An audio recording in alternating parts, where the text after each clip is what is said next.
a time that's almost like a contrived community that is built to be out of balance. And what I mean by that is that Corinth was sacked about 146 before the Common Era. And what the Romans decided to do was to kind of build a planned community. Some of you live in planned communities, so I don't want to make fun of planned communities. So there's people here who live in planned communities.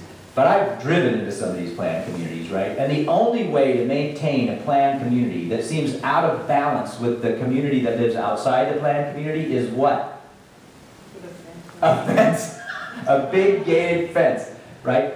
People know that in order to maintain balance, when you are trying to sustain something that is out of balance, you need a big, big fence and a lock to get in.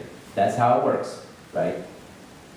Corinthians, the people of Corinth, were somewhat in the same fix. The only way that what they did was they brought in all of these Roman, highly paid Roman people, Roman guards and Roman soldiers, and kind of a patronage system. So you had this contrived version of industry, like the nouveau rich was sort of what was going on in Corinth at the time. You got the nouveau rich, and then you got the people who had lived there for a long time, and they were all working the slave jobs. And they were working the really low-level jobs, and that's who Paul's talking to. So you've got this, what happened in Corinth is you get this big imbalance of both economic and military and political power. They set it up to be a haves and a have-nots, and that's what's going on in Corinth. And the only way for them to maintain this big system and this patronage client system oftentimes was through force. And oftentimes within this system, there was as well this big, almost like a ancient divide between kind of the way in which the Jews saw themselves and the Gentile community. So you had that big, huge divide as well. And what Paul is doing through reconciliation is trying to recreate what Martin Luther King would call the beloved community, to come up with a different option, another way forward. And he said, what if we created a beloved community where there is no Jew and there is no Greek? You've heard that language before, right? Could we create a community that looks like that? What if we create a community that shared in common their resources, so that, because the resources ultimately come from God, it's just a matter of how we distribute them that we got a problem with. So how could we come into some sort of distributive justice in our economic understanding of the world? And how could we care for each other in that community? And what so Paul was trying to do is create the ecclesia, or the coming community that reflected God's reign at the time. And he did this, what scholars will tell you Paul was up to, is so he had two approaches, and we're going to look at both approaches. One was to subvert, what do you call it? Subvert kind of imperial power. And the second is to create, for lack of a better term, the beloved community. So Paul is going to suggest both methods that are going to be used throughout his writings. Is the one, what are ways that we think critically about the power structures that control who we are and how we live? And can we create options forward? Can we think outside of the box and think creatively about where we're headed as a community? And these two pieces of the puzzle are what Paul's working on in his book, in his letter to the Corinthians. Okay?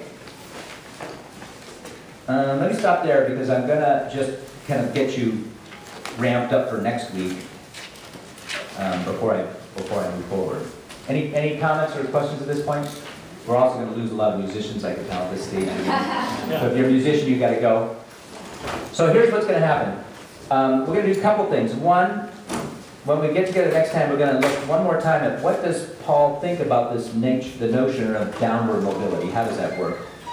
Then we're going to pick up what we call manna economics. So in the Old Testament, one of the ways in which people understood the way in which they relate to God outside of the imperial system of Egypt was the way in which they managed manna in the wilderness. It's a great story. It's kind of a fun story. As you remember, the manna shows up every morning and everybody's like, well, what do we do with this stuff? And that whole lesson of what do we do with this stuff is an economic lesson in the New World Order for the Hebrew people. So we'll take a look at manna economics. Then we'll look at the Gospel of Mark and his notion of going out and catching fish, which we've done in our Mark class. What does it mean to go out and bring in the great fish stories of Mark that kind of help us understand the world? And then we're going to look at some modern stuff, like this group that I talked about before. How are there organizations out there that continue to try to take what we have established as a really strong system in North America for how we manage finances in the world? How can we leverage systems that are strong to bring more balance in the world? I think that's what we're talking about. And we are doing that a little bit with our CSA project that we're working on, right? How can we look at systems and think about reconciliation as participation in bringing balance back to them?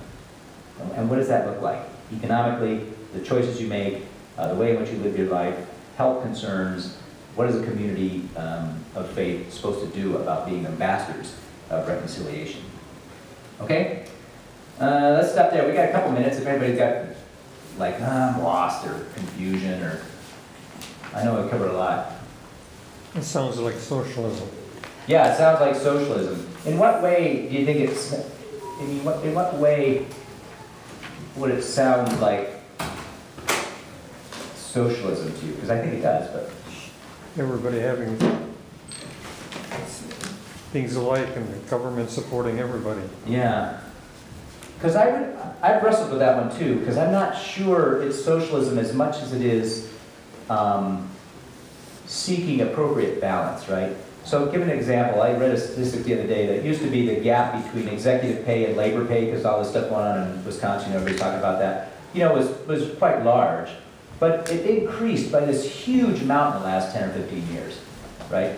So I think the gap there should be a difference between executive pay and labor pay. But the question is, what's the appropriate balance between it? It's not saying everybody should get the same exact amount. I think that's where you might get into trouble. But it's actually seeking some sort of equitable balance so that there is a limit to what we think of as a wealth limit, so to speak, but there is a poverty limit too. We won't let people go this low, but we also don't want people getting this high. So what's that range look like, I think, is more a balance issue. I don't know. That's a great question. Think about that one as we continue to talk about this. Anybody else?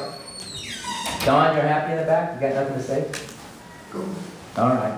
All right, come back next week and we're going to take a look at, next week we're going to look at the manna economics and a little bit of this downward mobility thing with Paul. And that's probably as far as we'll get next week. All right, see ya.